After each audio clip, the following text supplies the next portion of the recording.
Are we live?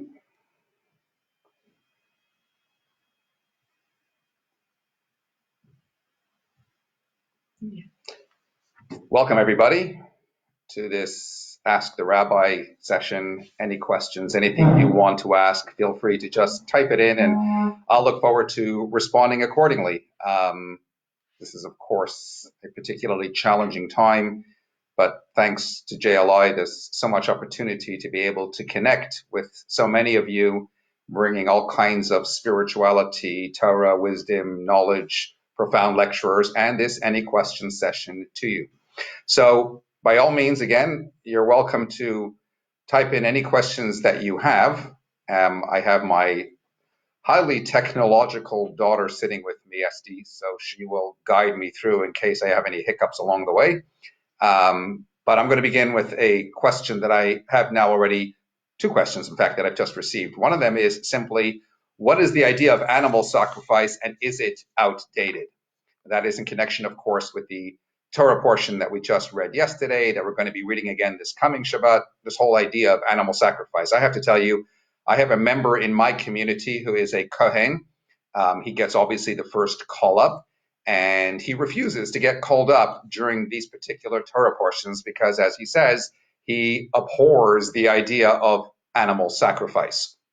And when I said to him, Meyer, but you know, one day when the Beis HaMikdash will be rebuilt, when we're going to have a temple, it's going to be you on the front lines of doing those sacrifices, he just walks away.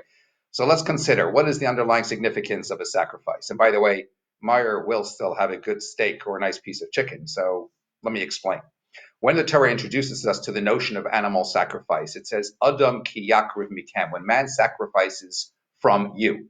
Grammatically, it should have said, when man from amongst you will sacrifice. What is the significance of saying when man will sacrifice from you? The idea is simply to encapsulate the theme of animal sacrifice, namely that when man sacrifices, in essence, it is from you. By definition, the closest we can ever get drawn to God is by way of sacrificing ourselves.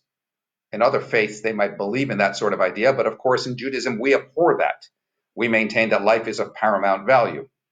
And therefore, the alternative to that is to bring in animal sacrifice. You bring an animal before God, you sacrifice the animal before God, and that reflects the idea of sacrificing, as it were, one's own animalistic inclinations, one's own appetitive powers, and so forth.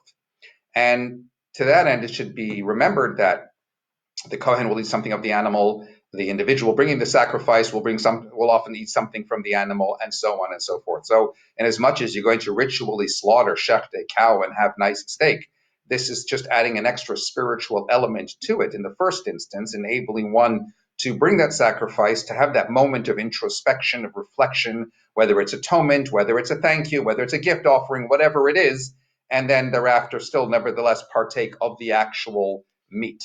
So does that then mean that the concept is outdated? By no means whatsoever. We obviously don't bring animal sacrifices today. We don't have a temple today. But the idea of Adam ki yakriv, man will bring sacrifice. Yakriv means bring close. We all have to bring ourselves closer to God. We all have to strive to do so. And often when we have to do so, it necessitates a sacrifice.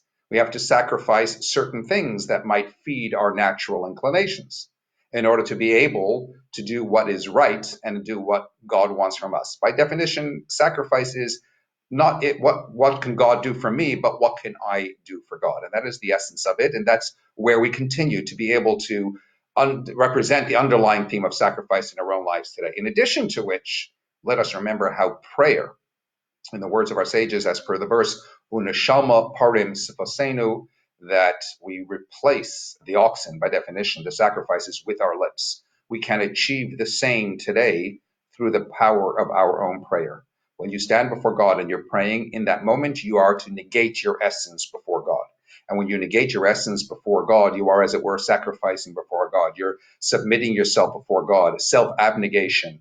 And that is our own modern version of sacrifice, if you will. And then finally, in the context of everything we do in life, our relationships with other people, our spouses, our children, our friends, life necessitates that we actually sacrifice, as it were, for the sake of another. How do you know what you truly value? How do you determine that? Find out what it is you're willing to sacrifice for. And that works in the context of relationships, that works in the context of our faith, and so on and so forth. So that should answer the question as to the relevance of sacrifice in our modern time. The next question I was asked over here is an interesting one.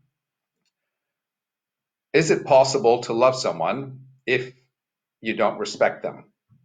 Well, the simple answer to that is yes. And that goes to the core of analyzing the difference between love and like. It's actually very easy to love someone. It's a lot harder to like them. Love, by its very definition, means that you feel a certain innate connection, you feel a certain responsibility. You can love your spouse, you can love your children, and so on and so forth. Somebody told me not long ago about how, well, I love my spouse. Sorry, let me rephrase. It said, I respect my spouse, but I don't love them. I said, no, actually, it's the other way around. At the end of the day, you can love your spouse and at the same time still not necessarily respect them. In other words, you feel a certain connection to them, but are you treating them with the appropriateness? Are you treating them with the right kind of sensitivity? You love your children, but do you respect your children? You love your children. You'll do anything for them. But do you necessarily respect them? Do you treat them with the appropriate sensitivity? Or are you quick to snap at them? Do you recognize their esteem and do you look to enhance it? Or do you put them down at every given opportunity? So you can love them without necessarily respecting them. But liking them, therein lies a bigger challenge. To really like somebody, that means by definition that you respect them, that you connect at the core. It's not enough to just love someone, you have to learn to like them as well. It's not enough to just love someone, you have to learn to respect them as well. And now I'm going to actually take a question that is now just flagged up on the screen from one of you, and that is, what would I say to people who insist on gathering for minyanim, for quorums, right now, prayer gatherings, against the direction of health experts and most rabbis? I'd like to think that at this moment in time, it's no longer most rabbis, but rather every rabbi. To those people who are gathering still for minyanim, I say that you are violating the commandment, the sixth commandment of the Torah, which says, thou shalt not kill. There is another commandment in the Torah that says, do not stand idly by upon your brother's blood. By definition, when you are attending a minyan at this moment in time, when doctors tell you that in doing so, you can be picking up some element of the virus, you might not get affected by it yourself, but you will be bringing it home to others. You'll be sharing it around. Somebody somewhere can, God forbid, die from it. The general rule in Judaism is simply this. When it comes to pikuach nefesh, when it comes to saving life, when it comes to protecting life, that trumps all. Even if it's a suffix, even if it's a slight doubt, even if it's and to use the halachic terminology, sveka, the most minute doubt associated with the potential of adversely affecting somebody else's health, that takes precedent to all. Shabbat, Yom Kippur, if there is the tiniest doubt about the person's well-being, he can eat a ham sandwich on the afternoon of Yom Kippur in order to ensure that he's okay. And yet at the moment, people are still gathering in minyanim when we know that that can adversely affect other people and cause health concerns and health issues. Fundamentally wrong. I say that no prayer that is conducted in a minyan goes to heaven, and I say that anybody who participates in an actual minyan at this present time or does anything else that is in violation of government regulation, as much as they might think it's a mitzvah, actually, it's every bit an avera. It's every bit of the gravest of sins.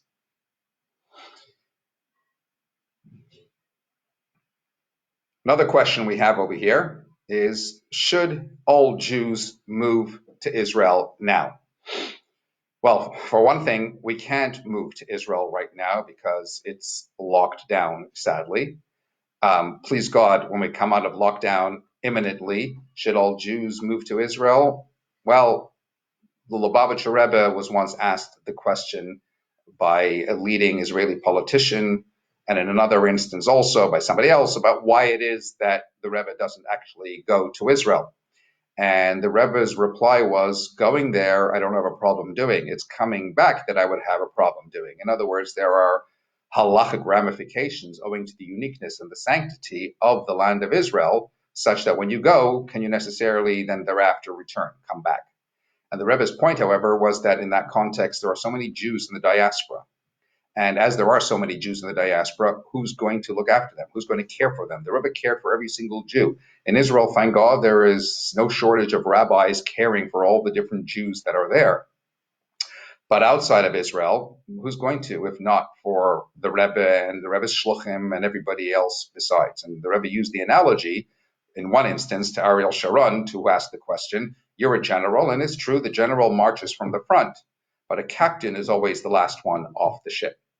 So we do anticipate, we do yearn, especially now more than ever, and we do believe fundamentally the Mashiach is coming. And please God, when he does come, yes, all Jews will indeed go to Israel. Somebody just wrote a comment in regard to my earlier remark about the animal sacrifice. This is just exactly what Islam is teaching us. No, let me be very clear again. I'm not sure what that means, but again, I need to be clear that when we talk about sacrifice, we don't sacrifice ourselves. We, in the literal sense, just to be clear, I'm not sure what that comment was meant to convey, but we look to make spiritual sacrifices or personal, more psychological or emotional sacrifices in order to be able to better connect to God. Next question we have going on over here is, what is the role of a rabbi? So a lot of people wonder today, do we necessarily need a rabbi if we have Google? And you can pretty much find almost every question answered on Rabbi Google. Well, the answer to that would have to be that maybe you can find answers to any question you have on Google. But nevertheless, you have to ask yourself whether or not the social media or Google or whatever else besides has a heart, has the ability to connect emotionally with the people concerned. Let me give you context. What is the role of a rabbi? Well, here we are for the last couple of weeks in quarantine, everybody in lockdown, in so many different dire situations. And in as much as it is the health workers that are very much on the front line in the most incredible way in every single country, city, area, helping, attending, putting their own lives at risk, in the same way, it's also spiritual leaders who are uniquely, in their own way, on the front line as well. I've come to discover a pattern. Alas, I've encountered too many people in the last little while that are suddenly reaching out for all kinds of emergency help. They make two phone calls in the first instance. The first is, in this country, to 999 emergency services, and the second then is to the rabbi. Rabbi, this is the situation with my loved one right now. Can you pray? What do I do? And so on and so forth. And again, as we see through this forum and other forums besides, rabbis have been demonstrating such exemplary leadership in reaching out in the most unbelievable way across the Jewish world to all of the many, to be able to connect them with prayer, with study, with all things spiritual. Because let's face it, the honest to goodness truth is that in as much as we might otherwise typically disregard religion to one extent or another, many might be like that. Many might be that way inclined. But when we're suddenly finding ourselves in a challenging situation, in a, as everybody's wants to say, unprecedented situation, then it's the rabbi that we turn to, it's faith that we turn to, and the rabbi who's there to communicate that faith and that hope in the face of whatever the challenge. Okay, another question just came in right now. Why are Lubavitch so obsessed with the Rebbe? I think it's important to think about this in the following context. I'm not sure what that means when you say obsessed, but do I love the Rebbe? I certainly do. Is the Rebbe my spiritual father? He certainly is. I have a father, Olav Shalom, who I still connect with in a very deep and personal way. Do I have a mother? Thank God, may she live and be well.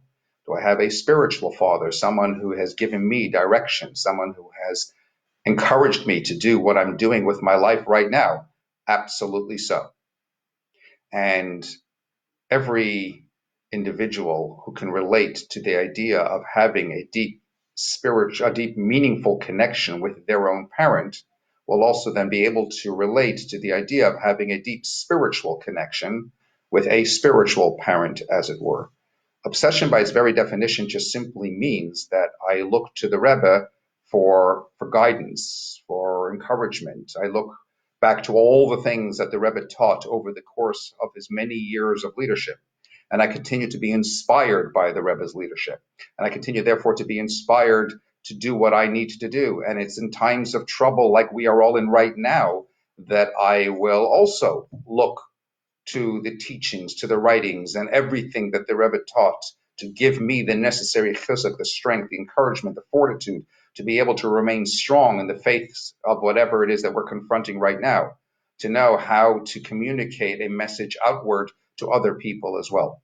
Others will have their own spiritual mentors to whom they connect. It's not that Lubavitch is so obsessed with the Rebbe any more than a student might be obsessed with his teacher. Many students you'll find in the Talmud were obsessed, if you want to use that term, with their Talmudic rabbis.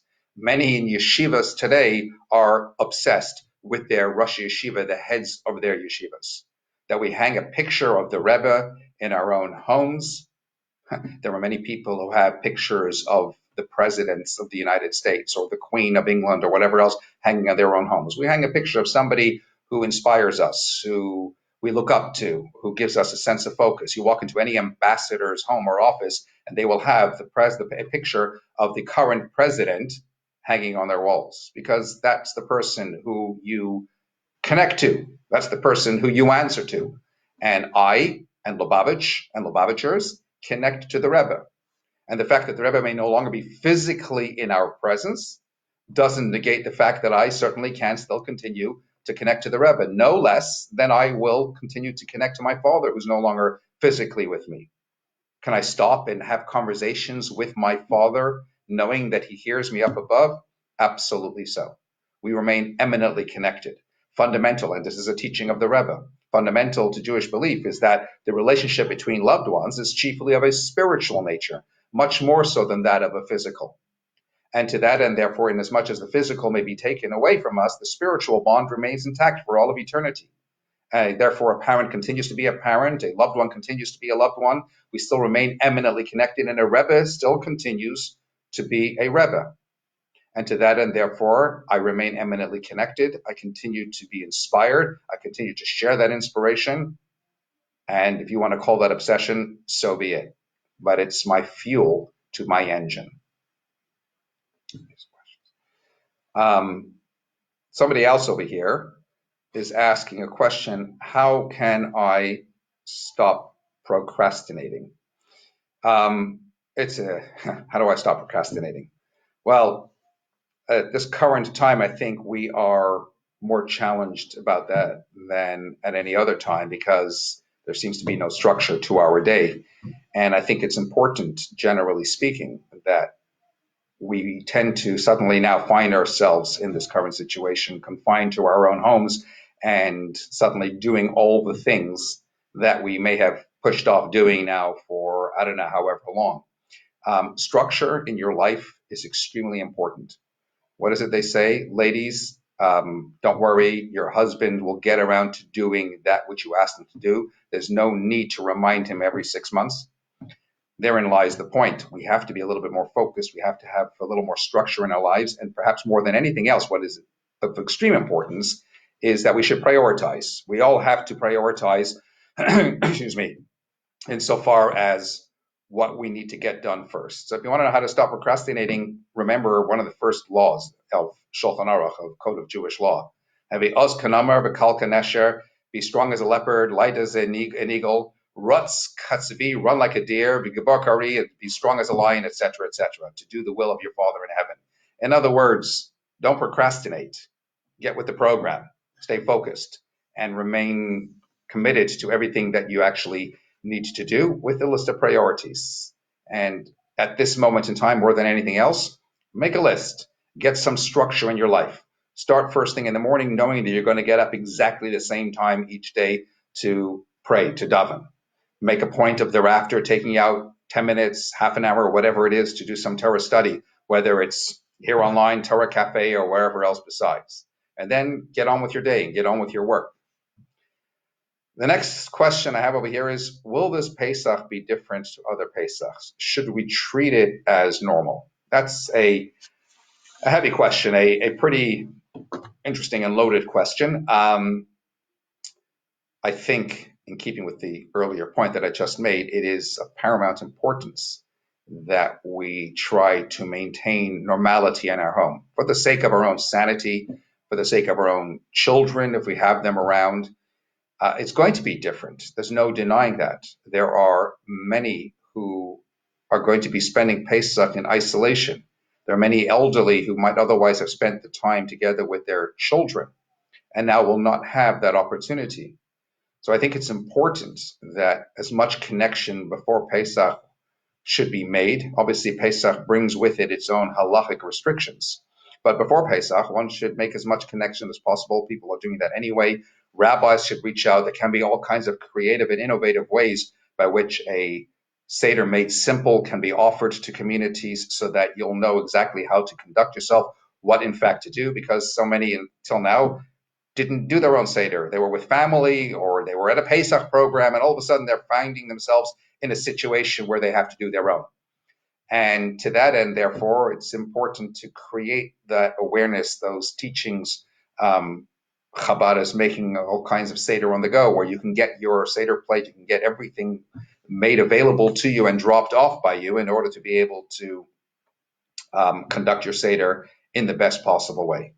So trying to conduct yourself as normal as possible is extremely important. But let me say this. Somebody told me the other day that they want to, this year, Passover. Rabbis should lift the restrictions and allow for chametz, etc., etc. You know, it's at moments like this that remains absolutely paramount to maintain our traditions more than ever before. And I've already spoken about this on a YouTube video on my Facebook page that talks about my grandparents who, when they were in a loft, confined to that loft, to an attic, for 2.5 years during the Holocaust, hiding in Holland. During all of that time, every Friday afternoon, my grandmother would ask my grandfather to put on one of his ties. He had two with him in the hiding, a blue one and a red one, just for the sake and for the honor of Shabbat. And she would always remind him, do it for the sake of Shabbos. And they kept Shabbos. They kept Shabbos for 2.5 years in that tiny loft where they had access to a toilet only once a day. Imagine the restrictions. Imagine the obvious inclination to say, well, we should give Shabbos a miss now for the next 2.5 years.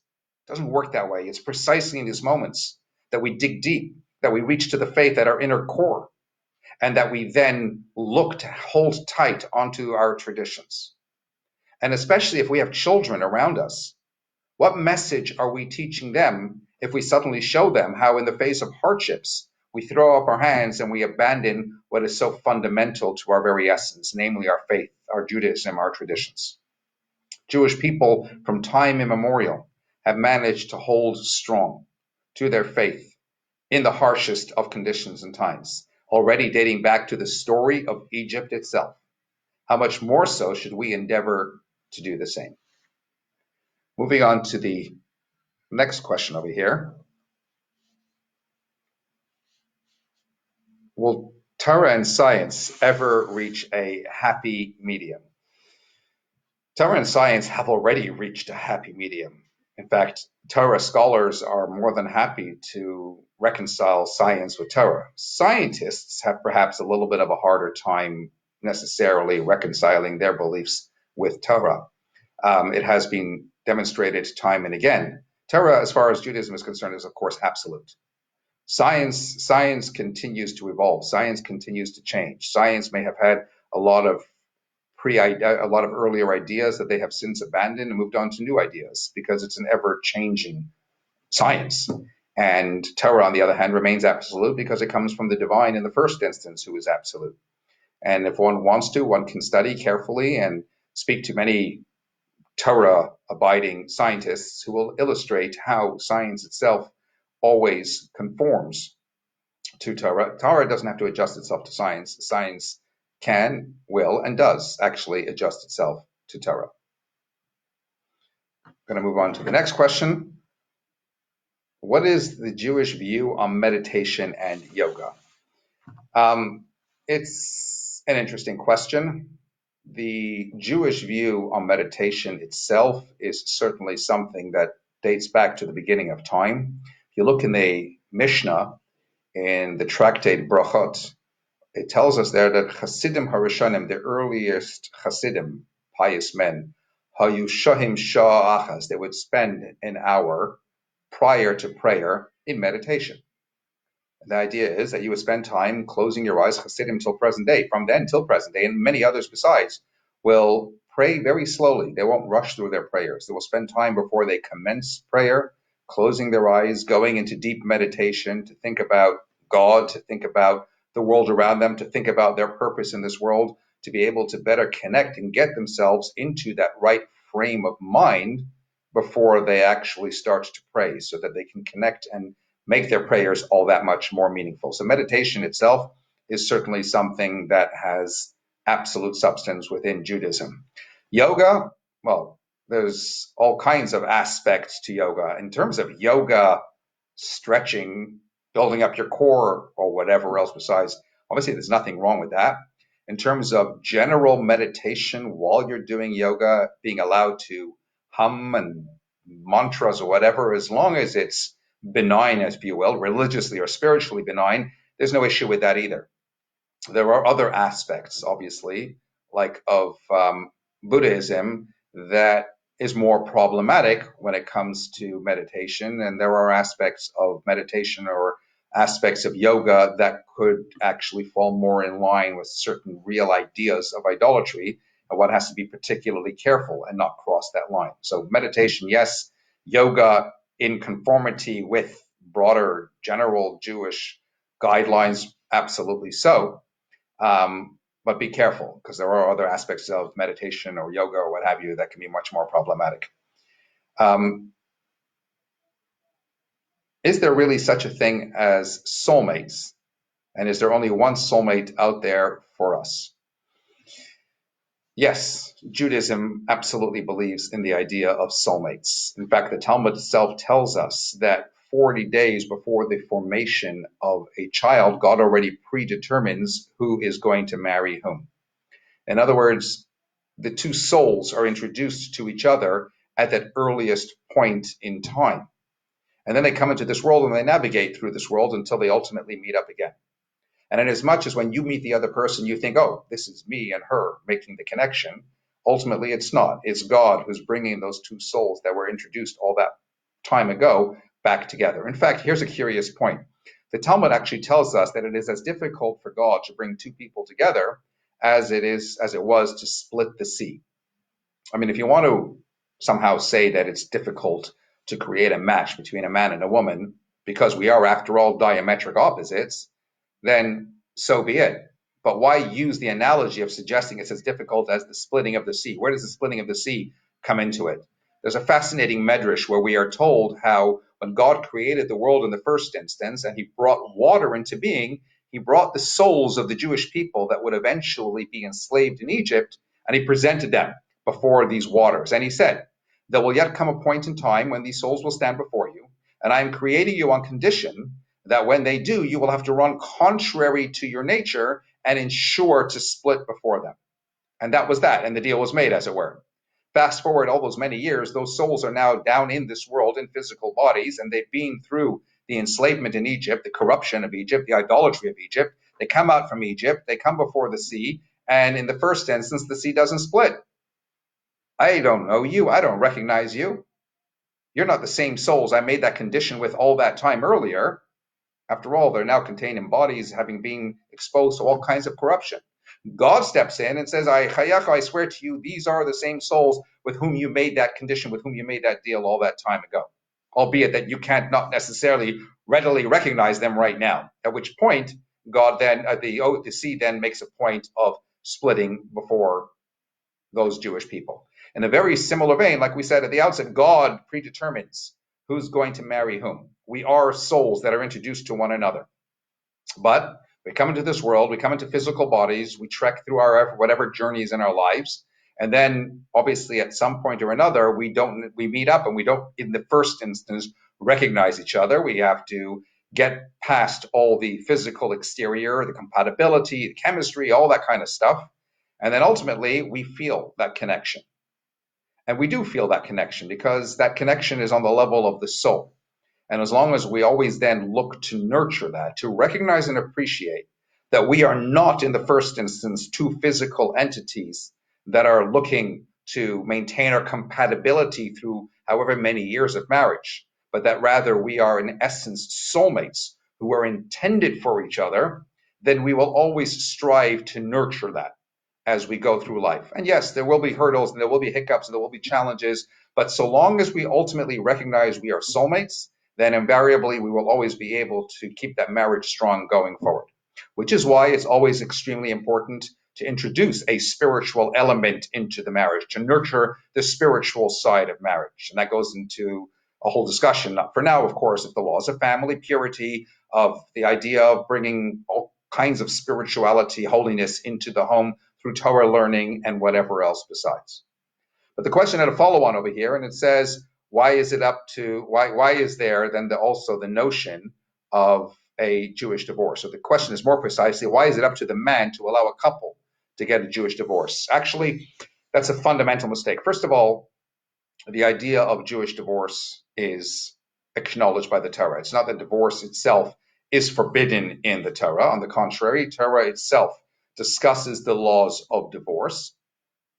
And in that context, the Torah also stipulates where there was something extreme that happened that just went against the whole grain of marriage, infidelity, unfaithfulness.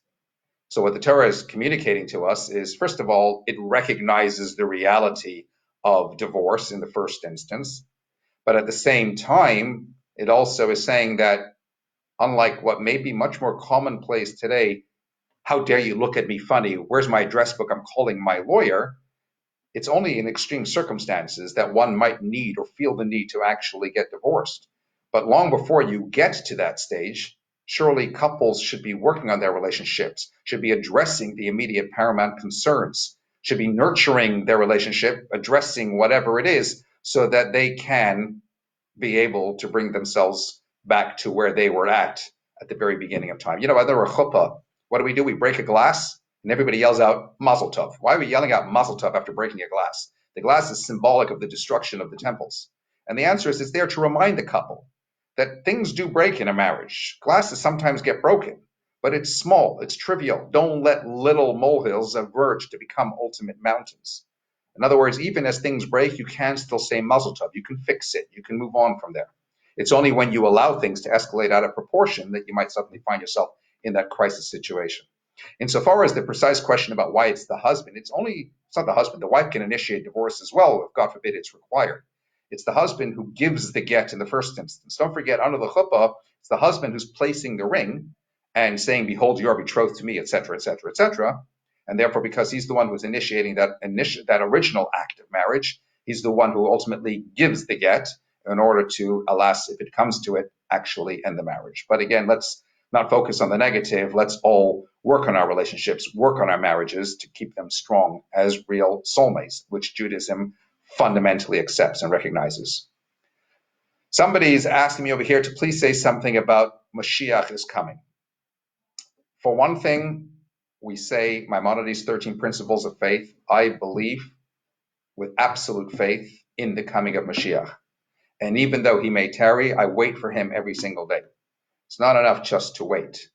Okay, you have to do more than just wait. You know, what happens when you're waiting for a bus and the bus isn't coming? And then you think it's coming, but then it's still not coming. And then you think it's coming, it's still not coming. What do? Do you just stand there with your hands folded and just whistle in the wind and hope that, okay, eventually the bus will come? Or do you start getting agitated? You start getting upset. You start saying, come on, what's going on over here? It's ridiculous. You start getting really, really animated, agitated. Where is that bus? It should be no less when it comes to the coming of, when we're talking about the coming of Mashiach. We've been waiting for more than 2,000 years. We've endured so much hardship. We've endured so much pain. And then post-Holocaust era, the world has never had a crisis like it has right now, where we're suddenly finding ourselves again with the loss of life, with something completely out of our control, Rahman al-Islam, and people, Nebuch, dying, some alone, without anybody to be there at their bedside. So many being ill.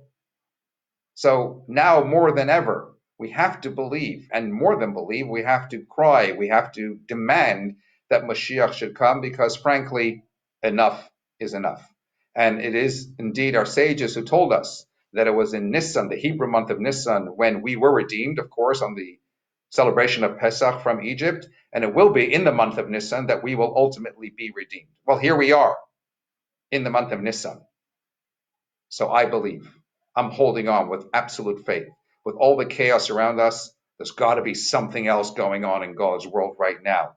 This has got to be, as tragic as it is, and as much as we should have been able to get Mashiach without any of this, this has got to be something bigger going on, whereby this ends speedily, imminently, and that Mashiach himself certainly comes. So the next question over here is, the Lubavitcher Rebbe always encouraged taking on mitzvahs. How would he react to the current situation when we must take away mitzvahs? For example, mezuzah, minyan, mikveh, etc. I can't speak for the Rebbe, and I don't speak for the Rebbe, but I have no doubt that the Rebbe himself would maintain in these circumstances that we should not be doing things that are going to be putting our own lives in peril in any way whatsoever. Doesn't mean that mitzvahs have to stop. There are different creative ways by which mitzvahs can still be performed. Even, for example, mezuzah. By no means should any rabbi be going like a wannabe hero to somebody's doorway and knocking up a mezuzah, standing there with the other person and saying, hey, look, I'm wearing a mask, you're wearing a mask, we're all good, we're doing the mitzvah mezuzah, we're all going to be protected. No, you're actually putting yourself in danger in that moment in time. The mezuzah will certainly protect, but in the process, you're fulfilling a mitzvah by way of a sin. However, the rabbi, at least in accordance with many guidelines, can go make the arrangement in advance, put the mezuzah outside the individual's home, then go back home, like we may be doing now with dropping off shmura matzah at so many people's homes. Go back home, wear your plastic gloves, put on your mask, drop the mezuzah outside the house, go, leave. Don't be a hero. Call the person up now on FaceTime or whatever it is and direct them to how to go ahead and put up the mezuzah. There are other things that obviously we can't do right now. We can't pray with a minyan. We can't necessarily use mikvah. And one real tragic element is that when a person passes on, one of the great mitzvahs is, of course, the idea of tahara, the idea of purification. There's a process by which the body is purified before it's laid to final rest. And yet if somebody, God forbid, passes away from this virus, they can't have, in accordance with current regulations, that tahara. It's too risky for the people who would otherwise be performing it. And somebody cried to me on the phone the other day and said to me, Rabbi, how can I reconcile this idea? My mother has been a part of the Chevra Kadisha, of this sacred brotherhood or sisterhood that has always been involved in this purification process for the benefit of others, and now she's being denied the same. And I said to him, Simon, she's not being denied the same. The fact that God has enabled or created a situation where she doesn't have a tahara, I suggest to you, means that she doesn't need a tahara, that there's something special about her neshama, her soul, that doesn't require that tahara. It's God's problem. It's not your mother's problem. And so it is in regard to other situations right now. The Rebbe once commented about the idea of us not being able to blow shofar when Rosh Hashanah falls on a Shabbos. We don't blow the shofar. Halacha tells you can't blow the shofar because there's a concern of taking the shofar, carrying it out of your home onto the street in a public domain, which you're not supposed to do on Shabbos. So the Rebbe, looking at this spiritually, it doesn't mean that we are now on Shabbos Rosh Hashanah being denied the mitzvah of shofar. On the contrary, Shabbos itself achieves that which shofar would otherwise achieve. What we need shofar for on a whatever it is, Tuesday, Thursday, whatever, we don't need shofar for on Shabbos because the holiness of Shabbos achieves the same.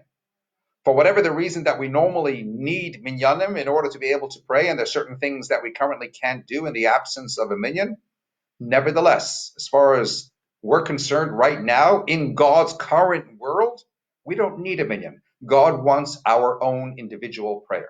And here again, the mitzvah doesn't have to be denied. I believe there are more people putting on tefillin today, Friday, tomorrow, etc., than ever before. Rabbis are reaching out through Zoom, creating virtual minyanim. Again, you can't do some of the holy stuff that is otherwise typically said in the prayer service. There is no Kaddish, there is no Kedusha, other things, etc. But we have the very real ability, by getting more people together to put on tefillin, to achieve even more than what we might otherwise be doing when reciting all those extra bits in our smaller minyanim. Case in point, last week, one particular synagogue that struggles on an average weekday to get a minyan, because it was Rosh Chodesh, the Rabbi Chazan of that particular shul had 2,000 people with their talis and their tefillin joining in on Zoom to participate in his morning Rosh Chodesh rendition, etc. And I suggest to you, again, that achieves more than what would otherwise be achieved through the smaller grouping of a minyan otherwise. And that's the reality in which we find ourselves right now. So mitzvahs are not being compromised. Many mitzvahs can still be fulfilled. They must be fulfilled taking absolute health and safety into account in the first instance.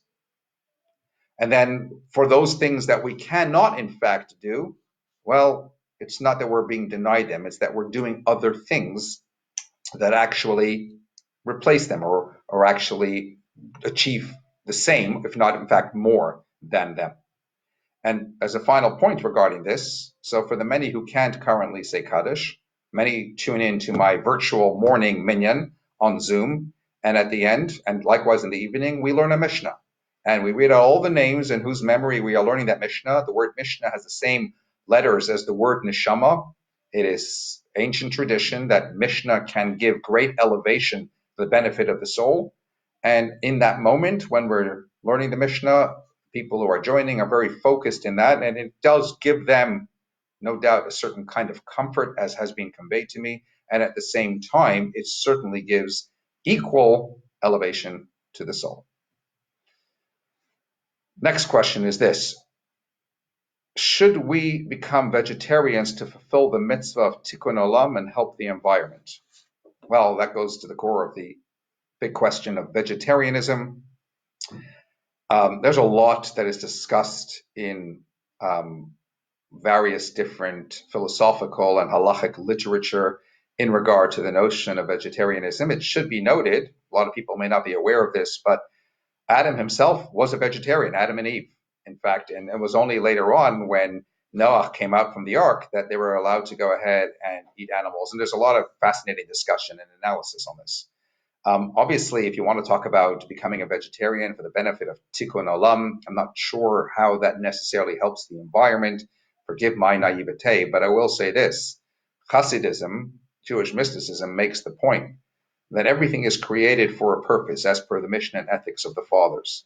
And if everything is created for a purpose, then the animal itself actually wants to fulfill its purpose. It becomes elevated. In fact, when you think about it, earth achieves its purpose. There were four elements. There's earth, which is inanimate. There is vegetation, plant life. There is animal life. And then there's human beings. And we feed one another. The earth feeds the growth of the plant life. Plant life, of course, feeds many animals, and animals in turn feed man. And each one of these four elements is looking to achieve its objective for being, in the first instance, by being used for that which it is intended to be used. So the earth wants to nurture the plants and is there for that precise reason, and that's how it fulfills its purpose. Plants don't want to just sit and grow and grow and grow and grow until they die. They want to be eaten by animals in order to be able to nurture the animal and thereby, as a result, fulfill its own purpose for being as well.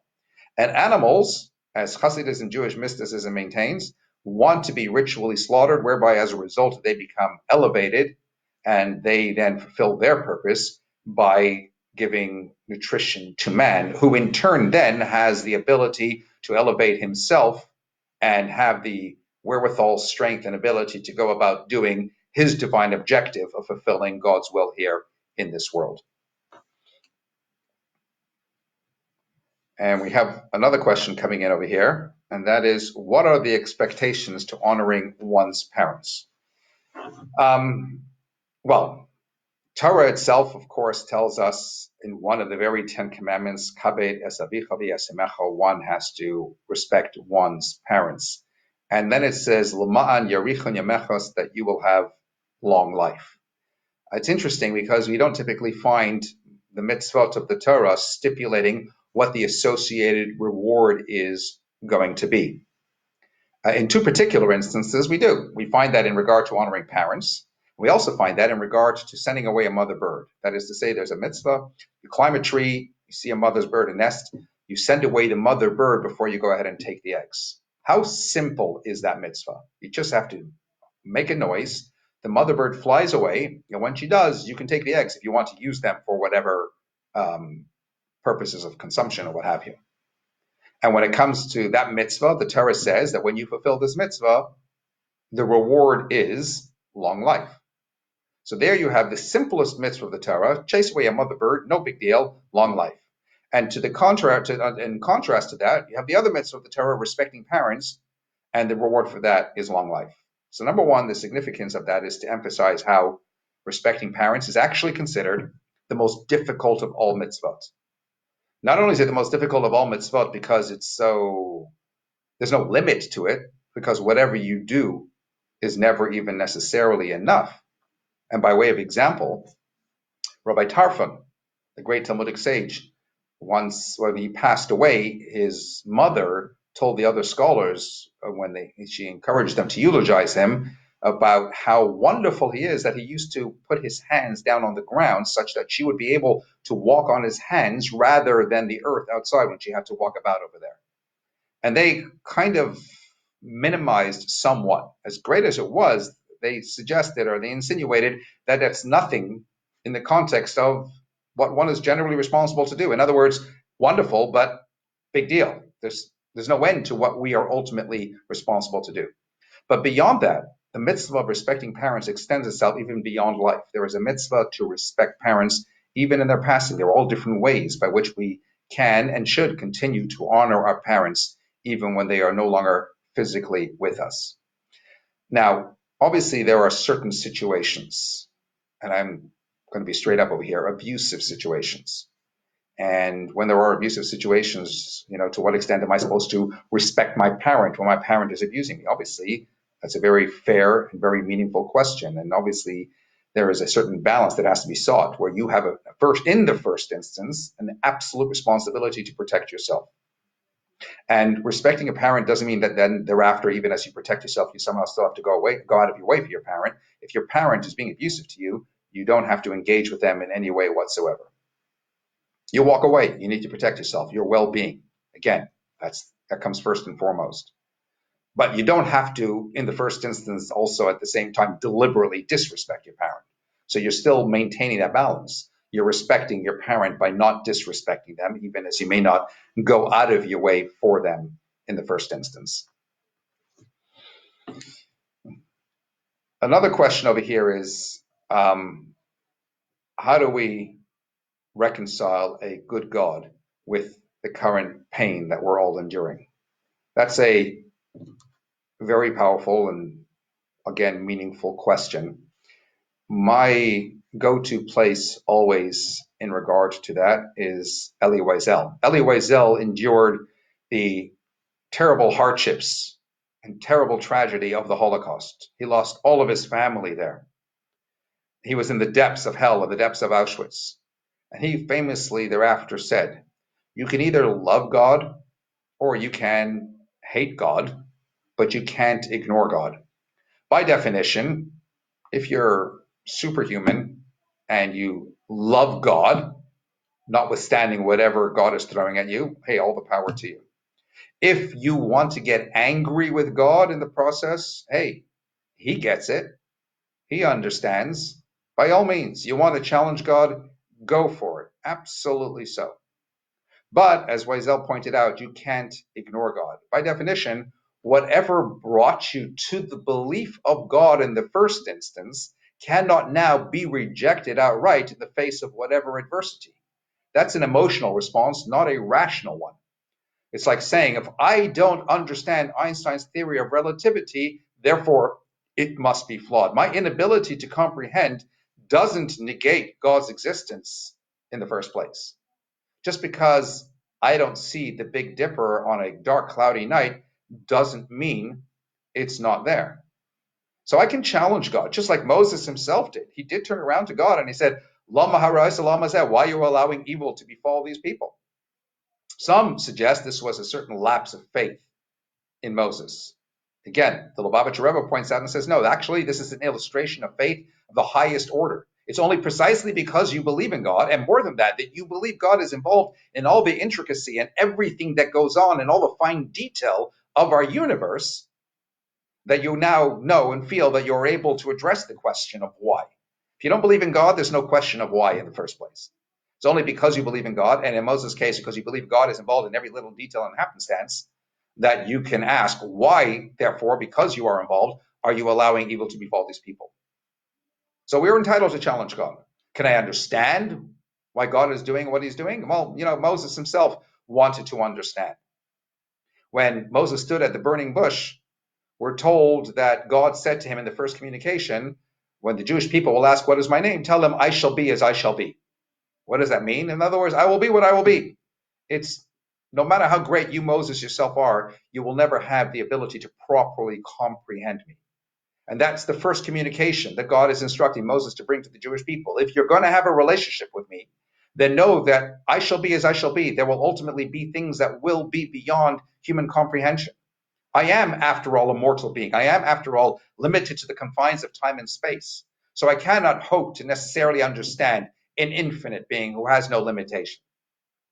As per the verse, for my thoughts are not your thoughts, says the Lord. In fact, long before Moses, our patriarch Jacob was grappling with the angel. This angel was the representative angel of Esau.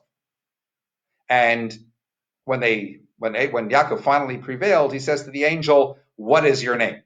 And in true Jewish fashion, the angel answers a question with a question. Why do you ask my name? And then it says, and he blessed him there. What does that mean? Why is Jacob asking the angel's name? What does he care? And what is the angel's answer? And what does it mean he was blessed there? Well, Jacob is asking the angel's name in the first instance. What is your name? Because the name reflects the essence of an individual. Your name reflects who you are. It's not just your catchphrase that by which other people summon you. Your name reflects your essence, your soul. So Jacob is asking this angel, who is the representative angel of Esau, the embodiment of evil. What is your name? What are you all about? Why are we going to have to encounter you time and again throughout the course of history in all kinds of embodiments of evil? As we say on Seder night, in every generation they rise up against us. And the angel answers and says, why are you asking my name? Jacob, you're a great guy. You're a lofty individual. You're God's favorite of the patriarchs, but why are you asking my name? You're never going to get it. You won't understand it. There are certain things that remain eminently beyond human comprehension, whether it's anti-Semitism, whether it's personal tragedy, whether it's COVID-19. Sometimes we have to accept that we won't know. You always have to have sufficient faith to know that the answers will not always be readily available, but at the same time have the conviction by which to still ask the question, by which to still challenge God. Dear God, why me? Why are you bringing evil upon your people?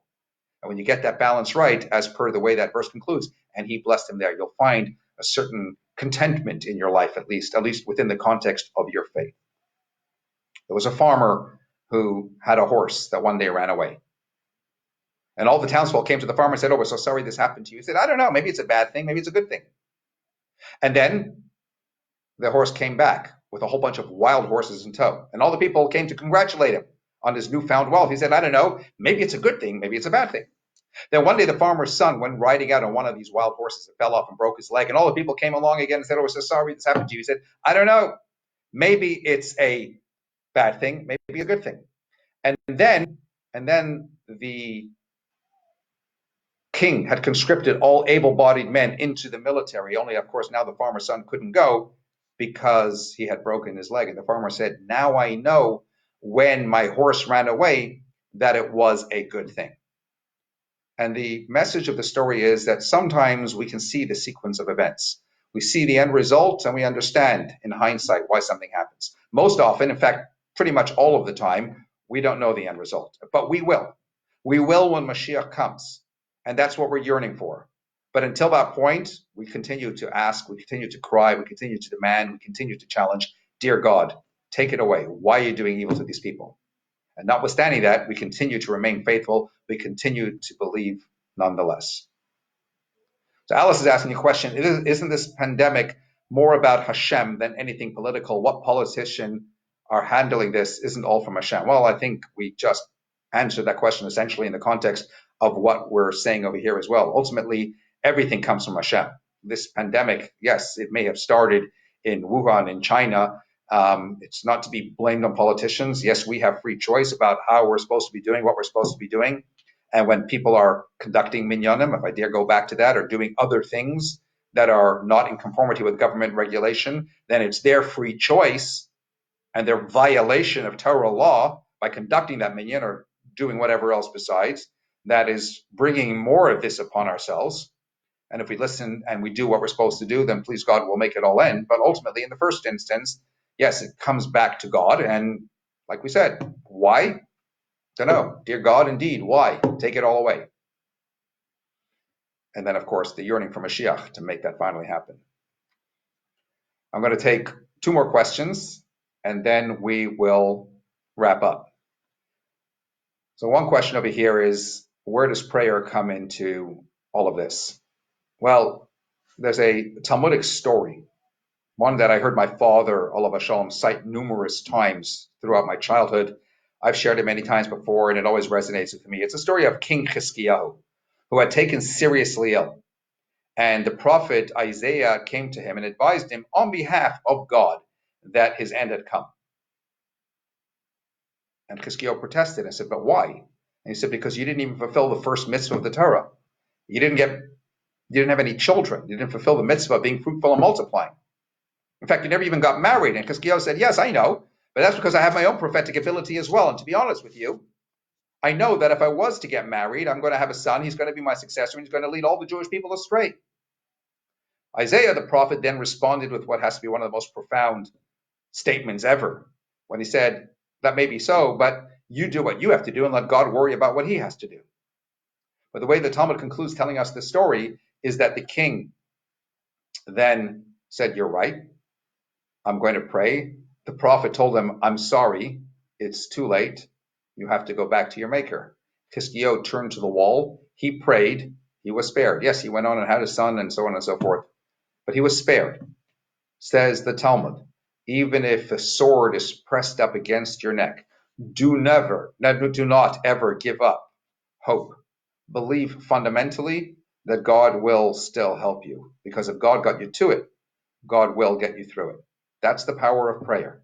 It's something so incredible. It's a gift that is given to us. It's our very real ability to be able to connect with God. The word tefillah actually means connection. And we're connecting ourselves down below to God up above. And through that power of prayer, we can achieve wonders. And I'm going to finish with a final message to all of you. And that is the following. There was a man called Rabbi Aryeh Levine, who was otherwise known as the Tzaddik of Yerushalayim.